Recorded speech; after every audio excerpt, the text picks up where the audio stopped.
Welcome to the Phoenix Prosperity Podcast, where wealth meets legacy. Join your host, Tim Fergestad, as we explore the journeys of Phoenix's finest to success and beyond.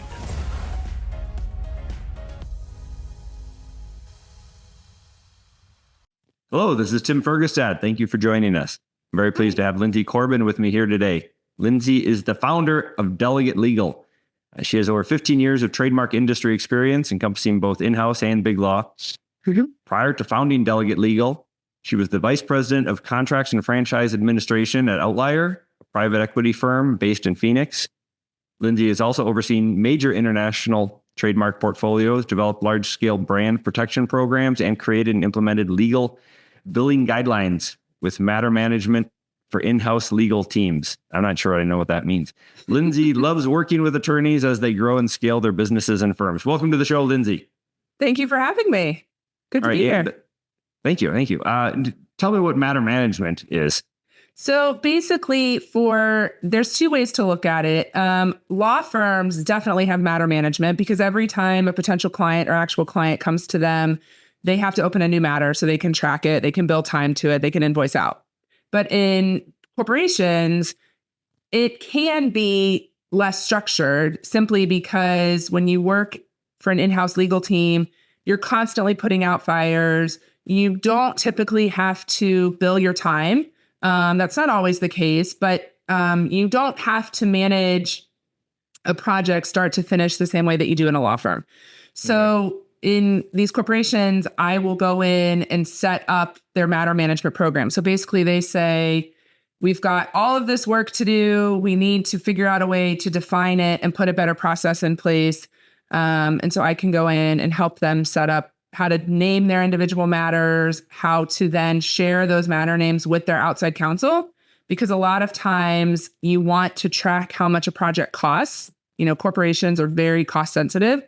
And so when you create a matter management program, your outside counsel can then bill to that matter. You can track the matter. You can find out how much you're spending.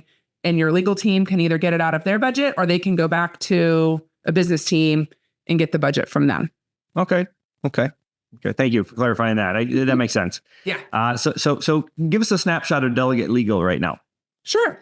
So we are a virtual trademark paralegal firm, basically. So we support about 100 different law firms, small firms, solo practitioners across the country doing virtual paralegal work. So we do trademark applications.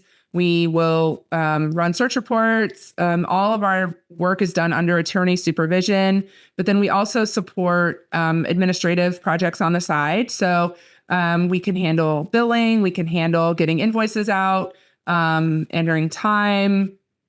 We've got somebody on our team who will work with, engagement letters, all sorts of little projects here and there. But our goal is to support firms that are typically in the trademark space. Okay. I recently, or earlier this year anyway, I engaged a trademarks attorney to work on my own stuff. Mm-hmm. And they may very possibly have outsourced some of that stuff to you. Anything is possible. Okay. So let's talk a little bit more about what sets you apart. Is there a lot of competition for this sort of work within the legal field, and what comes special or to you or easy? Sure. Is there competition? Yes, but what I created is not a novel concept. There are definitely other firms out there that provide freelance paralegal services. The difference between us and them is that we only really handle trademark law. So typically you get these firms or these other freelance paralegals that might do family law, or real estate's a popular one. Estate planning is huge because there are some phenomenal estate planning softwares. And so attorneys will simply hire a freelance paralegal to basically just crank out estate planning documents all day long. So there are several freelance paralegal companies, individuals all around the country. When it comes to trademarks, we are one of the only. And what sets us apart is that I have been doing this for so long. I have been in the trademark space for pushing 20 years now. And having lived all over the country, I've got a great network of attorneys, and I've worked really hard to create a solid brand and get my name out there and attend conferences, just try and maintain consistency with my team to produce good product. I take a ton of pride in our work and want to be sure that our clients are always happy with us. Okay, that sounds like a great niche to be in then. Not a lot of competition, and you have the experience to really provide value to a lot of people. What is something that most trademark attorneys or shops don't know, right, about what you provide and are missing out on? Well, a lot of trademark attorneys, so trademark law is very interesting because in the recent years, a few online courses have come out, which online courses exist for probably everything in life right now. And they have been pitching that you can learn trademark law in as little as 2 weeks. And that is completely a misnomer. You can't. You can certainly file an application without a ton of skill. But when it comes to prosecuting that application, and by that I mean engaging with the USPTO, the trademark office, making sure that you've checked all the boxes, making sure that the mark is actually in use, that requires a lot more skill and experience. One of the things that is typically recommended before you file a trademark application is to do a search, because what you don't want to do is have the same name as likely 300 other businesses that already exist out there. It only takes one of them to actually get the trademark. That could then cause a problem for the other 299. Right. So knowing what you're looking for is really important. Knowing how to look at a trademark search, look at the landscape. And that's one of the areas that I see that trademark attorneys are frequently slightly less experienced on, because that absolutely comes with repetition and looking at search reports and knowing what you're doing. And my team and I, this is what we do. This is probably our number one service that we provide with our attorneys. I have a member of my team who used to work for the trademark office. He was an examining attorney, and then he moved up in the ranks and he retired from the trademark office. So he's really good. Sure. And really a strong team player. And our clients just love working with him because he really helps them and helps their clients. Okay. That experience is crazy important. That sort of the wisdom to understand the nuances between the basic knowledge of how to file versus if it's going to be defensible or if it's going to be right. That's the difference between knowledge and wisdom. Right.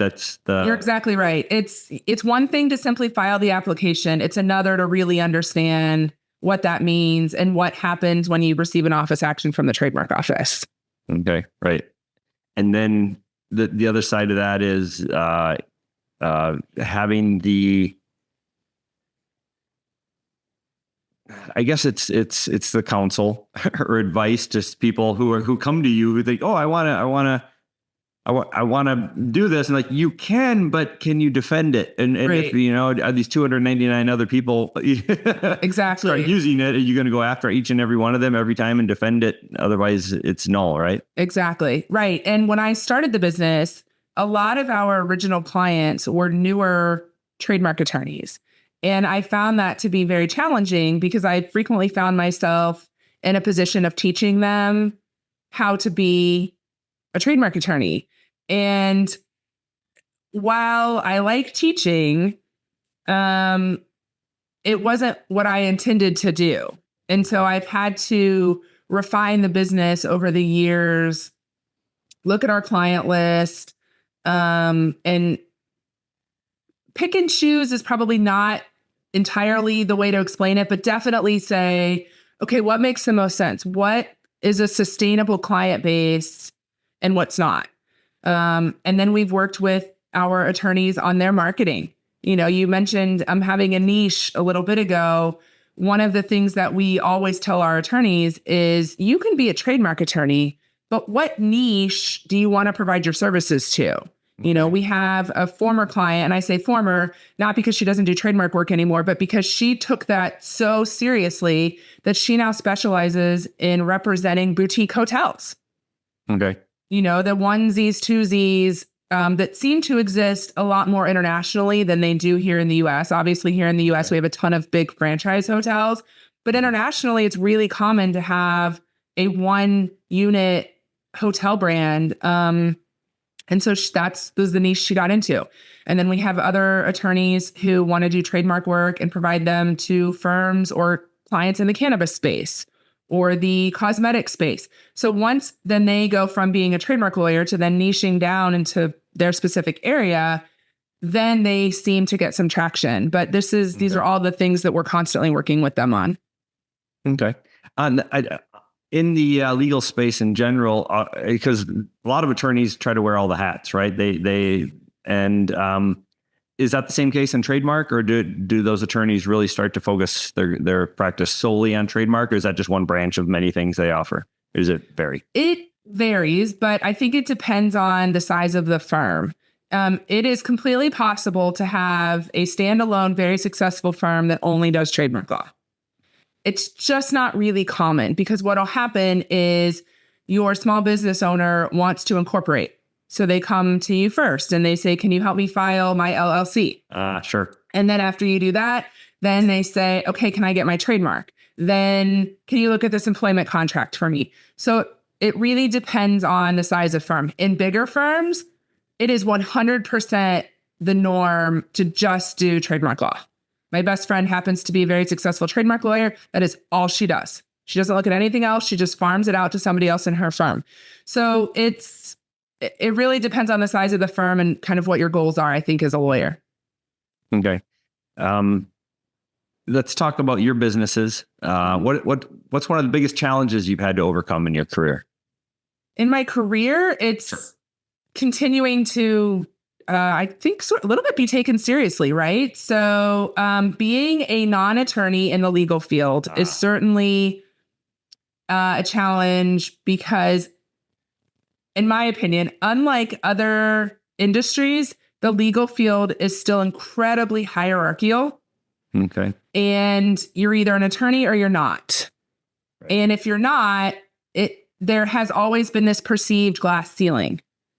And part of what I am out here doing and what I love doing is breaking through that a bit, starting my own business, taking the business ownership route in the legal field, as opposed to just being in the law firm setting, and then getting to stretch myself, run a business, have a team, think about the future, what happens next, while still getting to do trademark law, which I love. Okay. Well, if you're providing value, I think that's the ultimate deal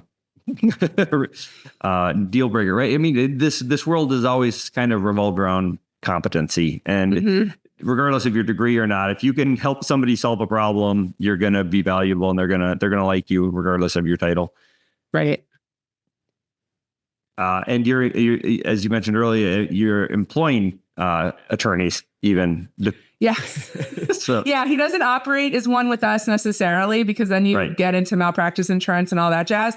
But he definitely has it, and our clients know it, and our clients are not afraid to reach out to him and say, "Hey, can you just look at this for me? Can you just tell me what you think?" And to your point, providing value is always the goal here. Our mission from the beginning has been to simplify the lives of trademark attorneys, right? Let them focus on what they want to do and delegate the rest. So we will work with them on what are your core competencies? What do you love doing? We have some attorneys on our client roster that love to market. They're phenomenal at bringing in clients. Like any big firm would love them as a rainmaker. But actually getting down to do the work isn't what they love. So we're happy to do that. So it just depends on, what the attorney wants to do and how we can support them to make them more successful. Okay. that actually sort of pivots the conversation into more of what I do, which is a lot of what I do. I own and operate real estate investments, but I also raise capital for some.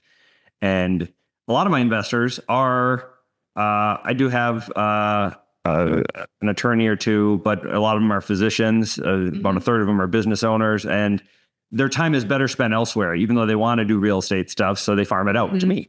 So they can do passively, have some real estate in their portfolio. But yeah. So have you branched into the residential assisted living world yet with real estate? I would. My wife, as a physician, really enjoys working with the senior population. That's her favorite patient population. And from a real estate angle, I really like that model. I have friends who have residential versions and the commercial big box types. Here in Arizona and Florida, the biggest markets, I'd say about 20% of the assisted living markets are residential. And about 80% are the bigger ones. I quite liked the residential model, and actually looked into that for a couple of years before COVID. I got licensed as a caregiver. I have new managers and other stuff. We were ready to do this. I had offers, LOIs out on some places, and I fought to get permitting on one of the properties I wanted here with the city, and they did not.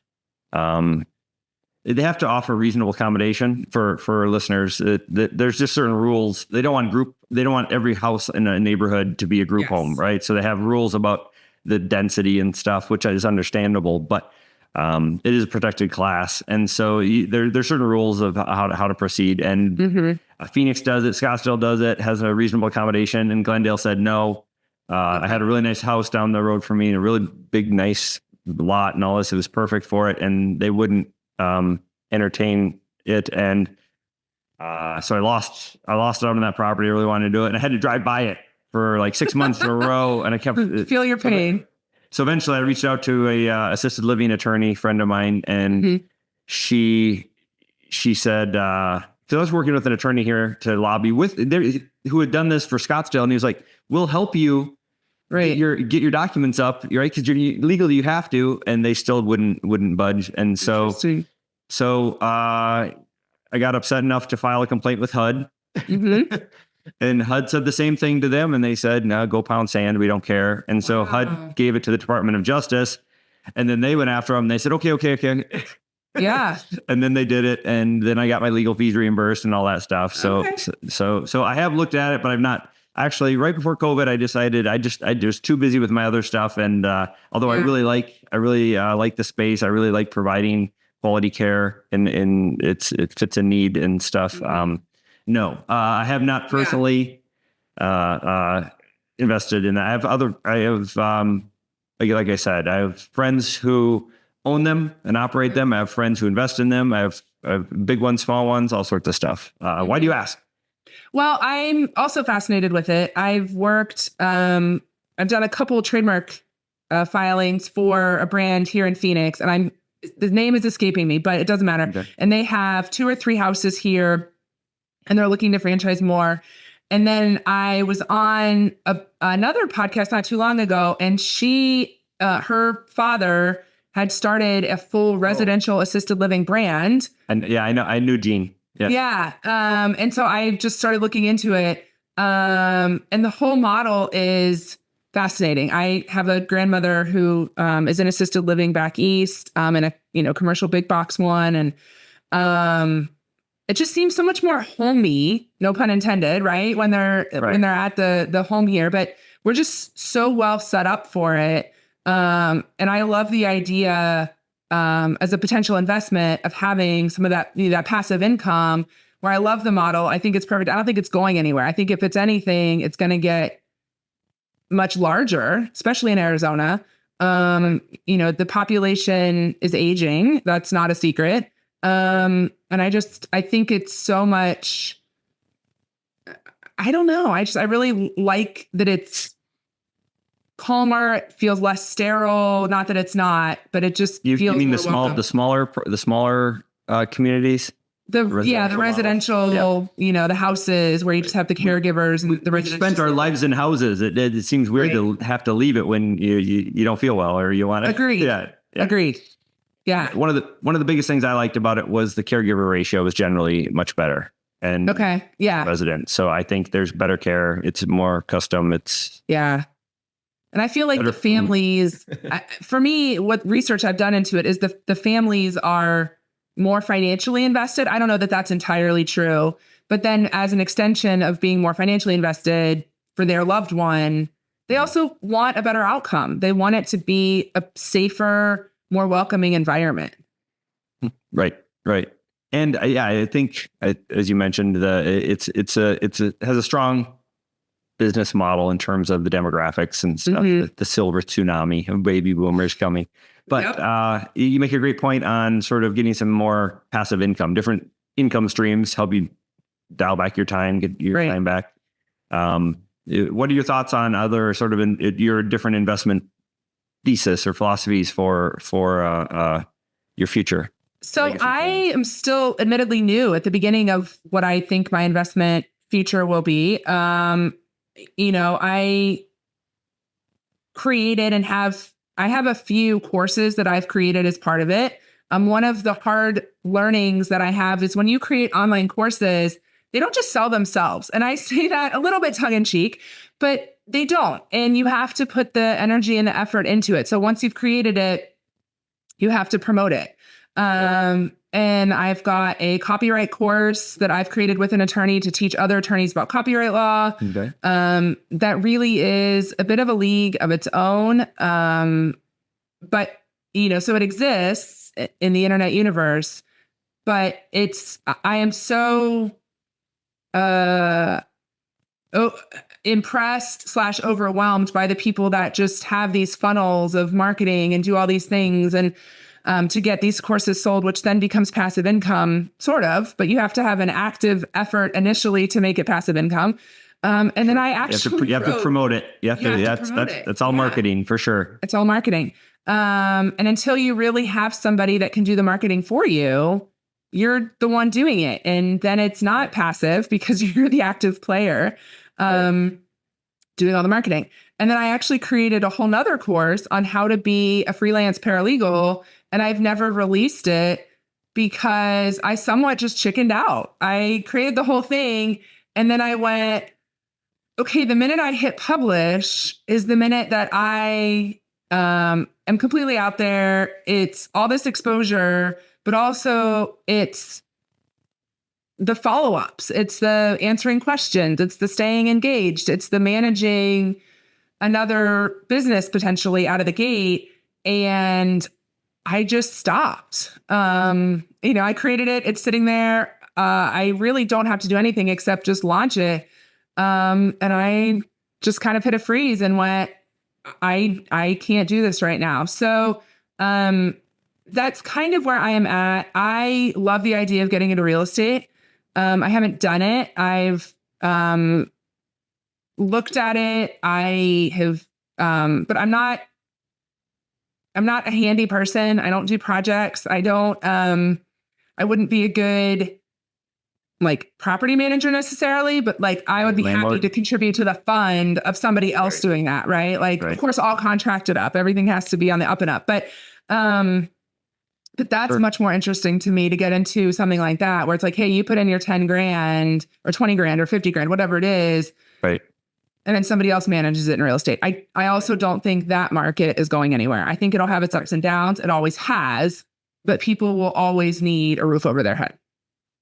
Yep, exactly. Yes. So that's one of the reasons why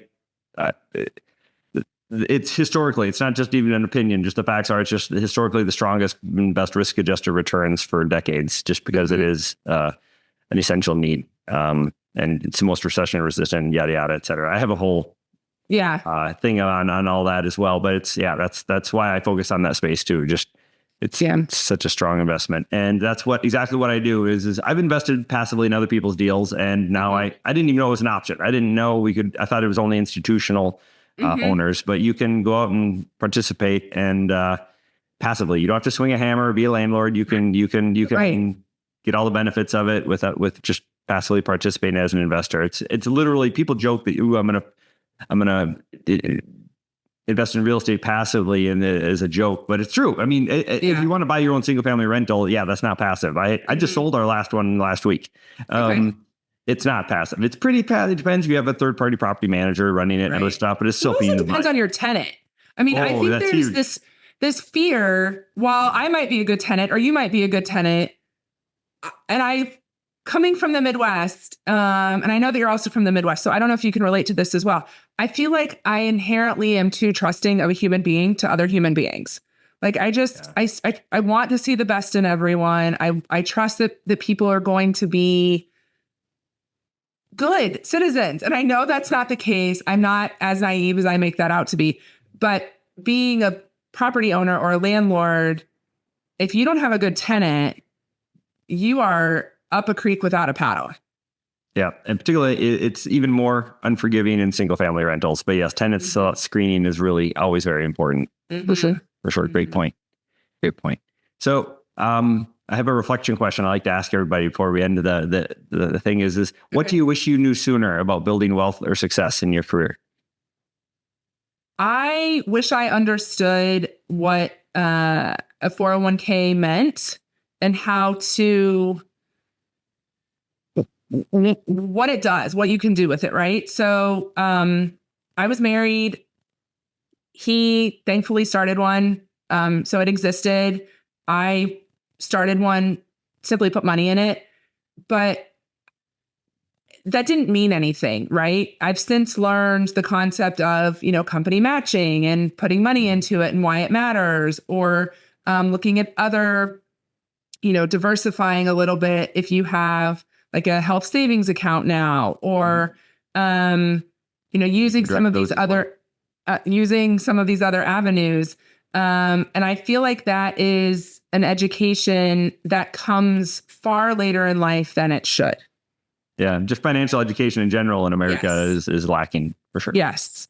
Coming out, being a single woman, coming out of my marriage, financial literacy was not lost on me, but it certainly wasn't at the forefront of what I was doing with my life, right? Sure. So learning a lot about that. The other thing I've done is I've decided to set aside, so I do a couple things. I funnel some of my paycheck every month just into a random savings account.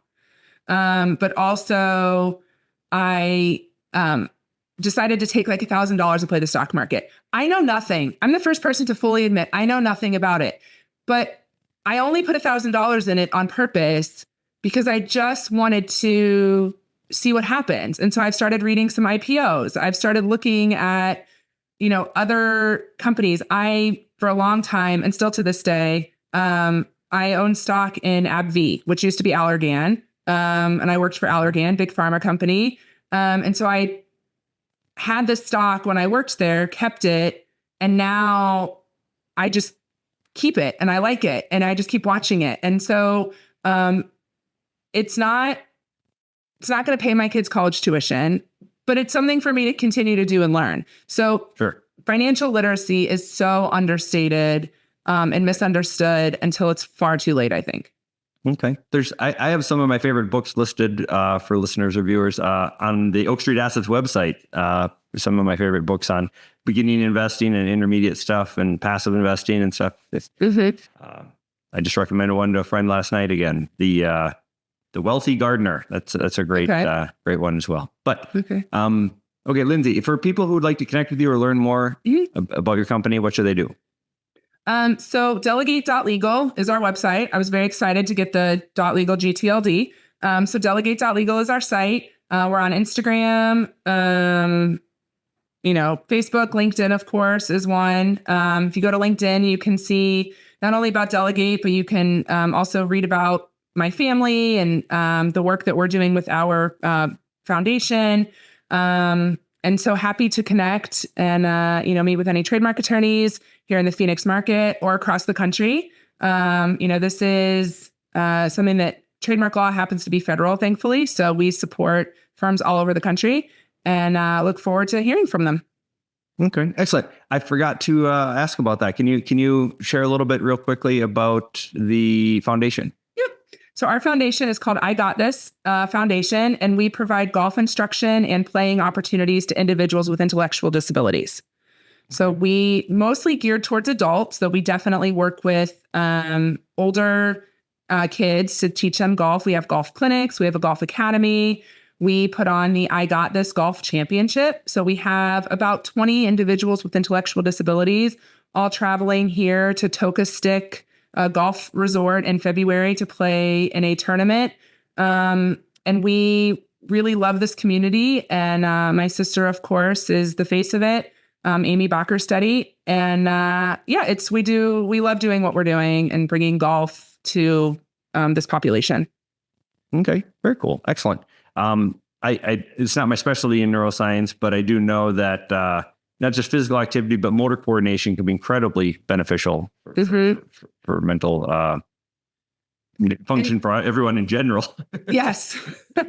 Yeah, it was funny. When my sister we first let her take a golf shot when she was in 7th grade, her hand-eye coordination was better than any of us ever could have predicted. And so you see things like that and you're like, she can do this.